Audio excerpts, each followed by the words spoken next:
ಮೊನ್ನೆ ನೈಟ್ ಊಟದಾಗ ಏನದ ಸಾರು ಒಳಗೆ ಹಾವರಾಳು ಬಿದ್ದಿದ್ರಿ ಅದಕ್ಕೆ ಕುದ್ದಿದ್ರಿ ಅದು ಏನು ಹುಡುಗ ವಾಂತಿ ಗೀತೆ ಆತ ಏನತ್ತ ಎಲ್ಲರೂ ವಾಂತಿ ಮಾಡ್ಕೊಂಡ್ರಿ. ಎಷ್ಟು ಜನ ಟೋಟಲ್? 89 ಮಾಡ್ಕೊಂಡ್ರಿ.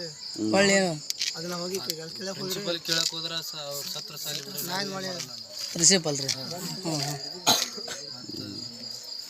ಆ ಥರ ಅಂತಾರೆ. ಈಗ ಅವ್ರು ಒಪ್ಪಿಯವಲ್ರಲ್ಲ, ಮತ್ತೆ ನಾನು ಇದು ಮಾಡ್ತಾ ಅಂದಿಲ್ಲ ಅಂತೇಳಿ ಸುಳ್ಳು ಹೇಳಿದ್ರೆ ಅಲ್ಲೇ ಅಲ್ಲಿ ಬೇಕಾದ್ರೆ ಆ ಕಾರ್ಯಕ್ರಮ ಅವ್ರಿಗೆ ಅಂದ್ರೆ ಸತ್ರ ಸಾಯಲ್ರಕ್ಕ ಹುಡುಗರು ಸತ್ರ ಸಾಯಲ್ರಕ್ಕ, ಅದಕ್ಕೆ ಅವ್ರೇನು ರೆಸ್ಪಾನ್ಸ್ ಅಲ್ಲ. ನಾ ಏನು ಮಾಡಲಿ ಅಂತ ಅಧಿಕಾರ ಹೌದಾ? ವಿಡಿಯೋ ಮಾಡ್ಕೊಂಡು ಮಾಡ್ತಾರೆ. ರೆಕಾರ್ಡ್ ಕಟ್ ಮಾಡಿ ಅಂದರೆ ಯಾಕಾದ್ರೂ ತೋರ್ಸಕ್ಕೆ ಮತ್ತೆ ಇಂಟರ್ನಲ್ ಕಟ್ ಮಾಡ್ತೀನಿ, ಹಿಂಗೆ ಹಾಲ್ ಟಿಕೆಟ್ ಕೊಡಲ್ಲ ಮಾತಾಡ್ತಾರೆ. ನೀವೇನಾರ ಮಾಡಿದ್ರ ಏನಾರ ಹೇಳಿದ್ರ ನಿಮ್ಮ ಪಾಲಕರಿಗೆ ಹೇಳಿದ್ರ ಆ ಥರ ಏನು ಮಾಡಿದ್ರ? ವಿದ್ಯಾರ್ಥಿಗಳು ಯಾರು ಪ್ರಿನ್ಸಿಪಾಲ್ ರೀ? ಇನ್ನುಳಿದ ಸ್ಟಾಫ್ ಹೆಂಗದ್ರ? ಒಟ್ಟು ಪ್ರಿನ್ಸಿಪಾಲ್ ರೀ ನಿಮ್ಮ ಸಮಸ್ಯೆ ಇರೋದು? ಸಮಸ್ಯೆ. ವಾರ್ಡನ್ನ ಏನು ಸಮಸ್ಯೆ ಇಲ್ಲ.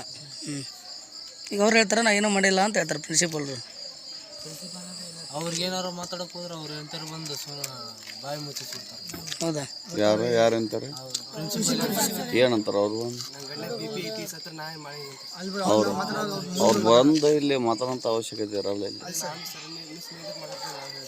ಅದನ್ನ ಮಾತಾಡೋ ಮುಂದೆ ಮಾತಾಡ್ತಾರೆ ಸರ್. ನಮಗೆ ಫಸ್ಟ್ ಅಲ್ಲಿ ನಾವು ಏನಂತ ಬಂದರೆ ಎಲ್ಲ ಡಿ ಗ್ರೂಪ್ ಮಾಡ್ತಾರೆ ಸರ್. ಡಿ ಗ್ರೂಪ್ ಮೇಲೆ ಅವ್ರ ಮೇಲೆ ಹಾಕ್ತಾರೆ ಸರ್.